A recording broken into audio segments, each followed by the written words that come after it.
अस्सलाम वालेकुम स्टूडेंट्स। तो कैसे हैं आप सब? उम्मीद है आप सब खैरियत से होंगे।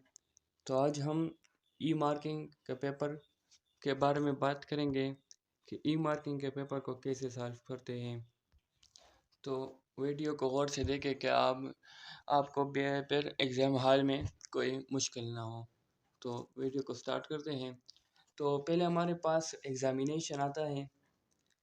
एग्ज़ामिनेशन में हम लिखेंगे एनुअल 1, जो भी साल हो 2026 हो 2027 हो, जो भी हो यहाँ पर हम वो लिखेंगे। फिर हमारे साथ डेट आता है, जो भी डेट हो यहाँ पर लिखें। ओके। फिर हमारे पास यहाँ पर रोल नंबर आता है, जो भी रोल नंबर हो 73, 54, 46 यहाँ पर ये लिखें। फिर बबल को फिल करें। ठीक है, ये तो आपको पता है। फिर सब्जेक्ट आता है, जो भी सब्जेक्ट हो, जिसका पेपर हो, आप यहाँ पर फिल करें। इंग्लिश, केमिस्ट्री, फिजिक्स जो भी हो आप यहाँ पर फिल करें। फिर हमारे पास यहाँ पर क्लास आता है, आप कौन सी क्लास में हो, 9, 10, 11, 12 कौन सी, तो आप यहाँ पर 10 को फिल करें। फिर आपको यहाँ पर कुछ क्वेश्चंस दिए गए हैं और यहाँ पर स्टूडेंट का सिग्नेचर है। फिर हमारे पास और ये सीरियल नंबर है, ये आपको देख रहे हैं 1019368। आपने इसको सेक्शन ए में लिखना है, सीरियल नंबर आंसर बुक जो ऑप्शन होता है ना, आपने वहाँ पर ये लिखना है। ओके। फिर हमारे पास ये आता है, ये पहला सफ़ा आता है, इस पर क्वेश्चन 1 लिखा होता है। सेक्शन बी क्वेश्चन नंबर 1, मिसाल के तौर पर हमारे पास ये पेपर है, तो इसमें सेक्शन बी क्वेश्चन नंबर 1 ये है, define the term intensity, pitch, loudness and quality of sound. तो हम ई मार्किंग वाले पेपर को क्वेश्चन 1 ये वाला क्वेश्चन जो है इस सफ़े पे लिखेंगे। अगर आपको ये क्वेश्चन नहीं आता या आप नहीं लिखते तो आप इस सफ़े को खाली छोड़ेंगे और कोई दूसरा सफ़ा या दूसरा क्वेश्चन आप लिखेंगे।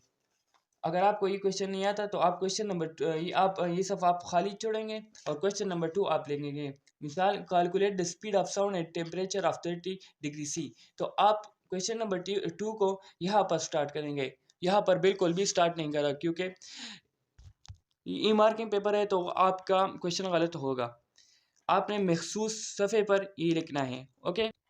फिर हमारे साथ क्वेश्चन नंबर 3 आता है, तो क्वेश्चन नंबर 3 का जो सफ़ा है आपने वहाँ पर क्वेश्चन नंबर 3 लिखना है। क्वेश्चन नंबर 4 के सफ़े पर क्वेश्चन नंबर 3 नहीं लिखना है। उम्मीद है आपको ये बात मेरी समझ आ गई होगी। तो हम सेक्शन सी की तरफ जाते हैं।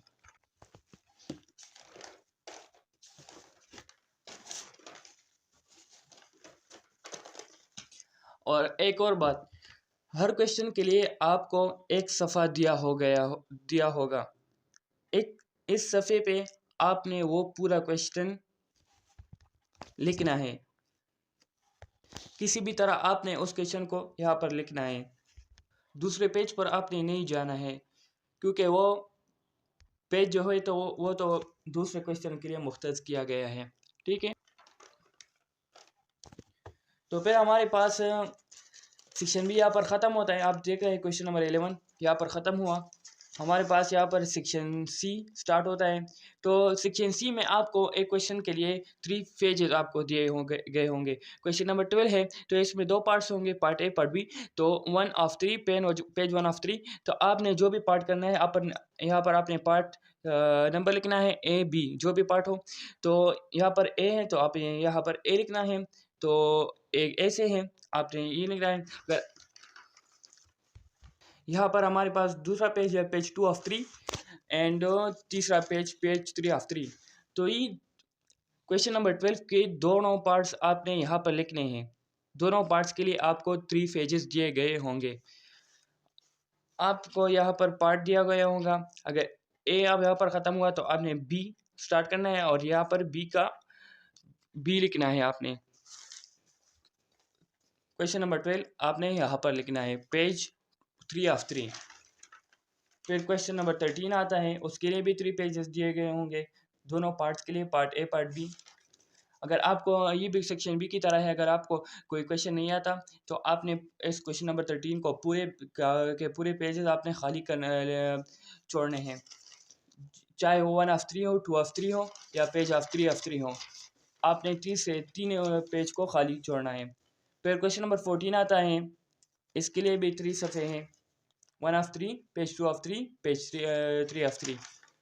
ओके, तो ई मार्किंग में ये बात है कि आपको जो पेज जिस क्वेश्चन के लिए आपको दिया गया है, आपने सिर्फ उस सफ़े पर वो क्वेश्चन लिखना है। अगर आपको वो क्वेश्चन नहीं आ रहा तो आपने उस क्वेश्चन को खाली इस क्वेश्चन के सफ़े को खाली छोड़ना है। उम्मीद है आपको ये वीडियो पसंद आ गई होंगी और आप ई मार्किंग पेपर को सॉल्व